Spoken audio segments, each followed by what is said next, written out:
Assalamualaikum warahmatullahi wabarakatuh. Perkenalkan nama saya Mutiara Pratiwi, saya dari kelas 4E. Di sini saya akan menjawab jawaban UTS filsafat pendidikan Islam yang dosen pengampunya itu Bapak Iqbal, Dokter Iqbal Ahmad Safi, SPD. Baik, yang pertama jelaskan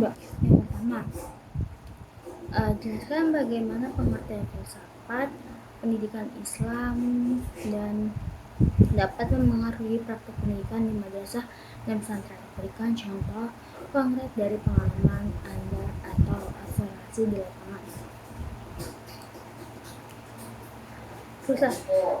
Filsafat jawabannya, filsafat pendidikan Islam adalah cara berpikir yang menggabungkan nilai-nilai agama Islam dalam pendidikan dengan tujuan membentuk individu yang baik secara moral, spiritual, dan intelektual. Dalam praktiknya, filsafat ini mempengaruhi cara pendidikan di madrasah dan pesantren, seperti mengintegrasi nilai-nilai Islam dan dalam kurikulum, menggunakan metode pembelajaran yang melibatkan siswa untuk secara aktif serta mendidikan siswa sebagai pembimbing yang membentuk karakter siswa. Terus observasi di lapangannya, karena saya pernah mondok, contohnya itu kalau di pesantren itu setiap pagi dimulai dengan sholat berjamaah dan serta membaca Al-Quran untuk menekankan pentingnya spiritual. Terus siswa juga diajak untuk melakukan kegiatan sosial dan pembelajaran berbasis proyek yang mengajarkan mereka untuk menjaga alam, semua dengan dasar ajaran Islam. Jadi filsafat pendidikan ini bukan hanya mempengaruhi teori, tapi juga menciptakan praktek untuk generasi yang cerdas dan berakhlak mulia. Terus pertanyaan yang kedua itu, bandingkan kedudukan filsafat pendidikan Islam dengan filsafat pendidikan Barat. Apa saja kelebihan dan kekurangan masing-masing dalam konteks pendidikan di Indonesia?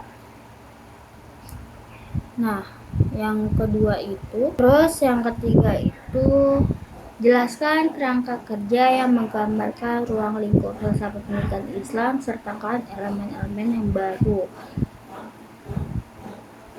yang harus dipertimbangkan dalam pengembangan kurikulum pendidikan. Baik, jawaban nomor 3 itu, filsafat pendidikan bukan punya kerangka tersendiri. Yang pertama itu ada landasan ontologis, maksudnya itu pendidikan yang berdasarkan tauhid, contohnya menyadari bahwa segala sesuatu adalah ciptaan Tuhan. Terus yang kedua itu landasan epistemologi. Ini tuh Al-Quran dan hadis sebagai sumber utama pengetahuan yang memandu pendidikan. Terus yang ketiga itu adalah landasan aksiologis, maksudnya itu menanamkan nilai moral dan etika dalam pendidikan sesuai dengan ajaran Islam. Terus yang keempat itu ada tujuan pendidikan, maksudnya itu mendidik individu untuk menjadi muslim yang baik, cerdas, dan bertanggung jawab. Terus yang terakhir itu ada metode pembelajaran, di mana di sini itu maksudnya itu di sini itu pendekatan yang melibatkan siswa secara aktif dengan cara edukasi, proyek, dan praktek secara langsung. Jadi filsafat pendidikan itu memulai kerangka yang diharapkan bisa menghasilkan pendidikan yang tidak hanya cerdas secara akademis, tapi juga kuat dalam moral dan spiritual. Pertanyaan nomor 4, dalam konteks kemodernisasi pendidikan Islam, bagaimana Anda dapat menerapkan prinsip-prinsip filsafat pendidikan Islam untuk mengatasi tantangan yang dihadapi oleh lembaga pendidikan Islam saat ini?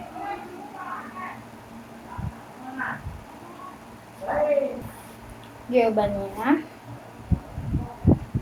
untuk mengatasi tantangan moderasi pendidikan Islam, filsafat memiliki beberapa prinsip Yang pertama itu ada integrasi teknologi. Maksudnya itu memanfaatkan teknologi digital seperti platform online dan aplikasi pembelajaran untuk menyampaikan materi secara efektif dan secara efektif sesuai ajaran Islam. Terus yang kedua itu ada pendidikan karakter, maksudnya itu mengintegrasi nilai-nilai moral Islam dalam setiap pembelajaran dan kegiatan ekstrakurikuler. Contohnya itu seperti pengabdian masyarakat untuk menumbuhkan karakter yang baik. Terus yang ketiga itu ada kurikulum yang relevan, maksudnya itu menyesuaikan kurikulum dengan kebutuhan zaman dan isu-isu kontemporer agar tetap relevan dengan perkembangan masyarakat saat ini. Kan pernah ada yang bilang ya, kayak kalau misalkan kita tuh mendidik anak harus mengikuti zamannya, nggak bisa ngikutin zaman waktu kita dewasa dulu, kecil dulu.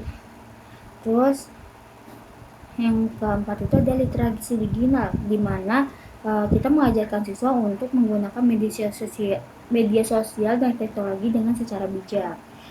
Jadi dengan prinsip-prinsip ini pendidikan Islam itu bisa tetap relevan dan sesuai dengan perkembangan zaman tanpa kehilangan nilai-nilai Islamnya. Yang kelima, jelaskan urgensi dan fungsi pendidikan Islam dalam membentuk karakter siswa. Bagaimana hal ini dapat berkontribusi pada pembentukan masyarakat yang lebih baik. Jadi, filsafat pendidikan itu punya peran penting dalam membentukkan karakter siswa dan membantu menciptakan masyarakat yang baik. Nah, yang pertama itu urgensi pendidikan filsafat. Yang pertama itu ada pembentukan karakter.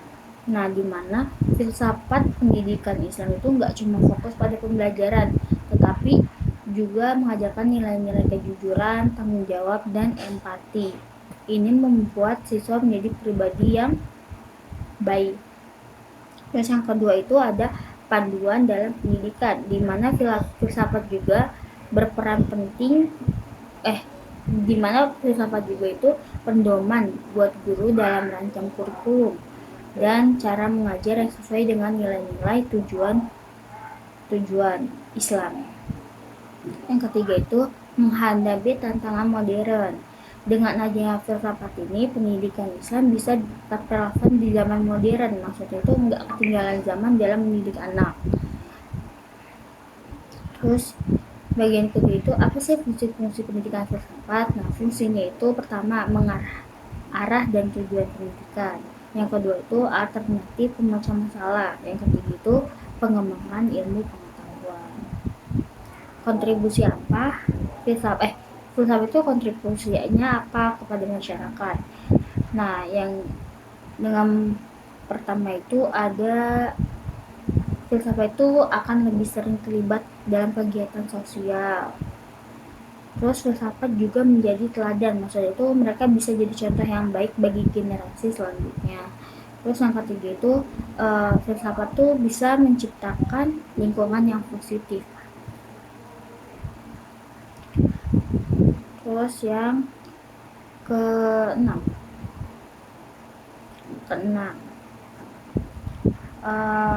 tinggal pendekatan segi filsafat pendidikan Islam yang ada saat ini. Apa saja pendekatan yang paling efektif dalam meningkatkan kualitas pendidikan Islam dan mengapa?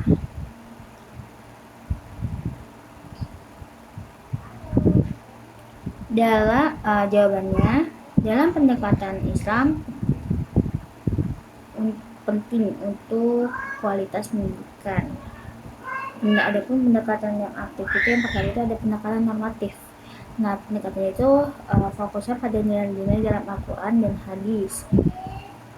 Yang kedua itu ada pendekatan historis, di mana pendekatan itu mempelajari sejarah pendidikan Islam untuk memperbaiki pendidikan sekarang serta memanfaatkan metode yang sudah terbukti efektif di masa lalu. Terus yang ketiga itu pendekatan kontekstual, di mana pendekatan itu menyesuaikan dengan kebutuhan dan zaman, seperti teknologi dan perubahan sosial. Terus yang keempat itu pendekatan hermeneutika, di mana pendekatan ini itu menggali makna lebih dalam dari teks-teks agama dan menghubungkannya dengan praktik pendidikan. Terus yang kelima itu pendekatan filsafat kritis, di mana pendekatan itu mendorong evaluasi terhadap praktik pendidikan yang ada untuk memastikan metode pengajaran dan kurikulum tetap efektif dan sesuai dengan tujuan pendidikan. Terus yang ketujuh itu jelaskan rancangan program pendidikan yang akan Anda buat yang mengintegrasi hakikat manusia dan hakikat pendidikan dalam konteks pendidikan Islam. Terus apa saja komponen utama yang harus ada dalam konteks tersebut? Rancangan program pendidikan Islam ini bertujuan untuk membentuk individu yang seimbang dalam aspek spiritual, moral, dan intelektual. Jadi program yang cakep itu ada beberapa komponen. Yang pertama itu tujuan program. Nah, tujuan program ini itu untuk membangun individu yang beriman, berakhlak baik, dan memiliki wawasan yang luas.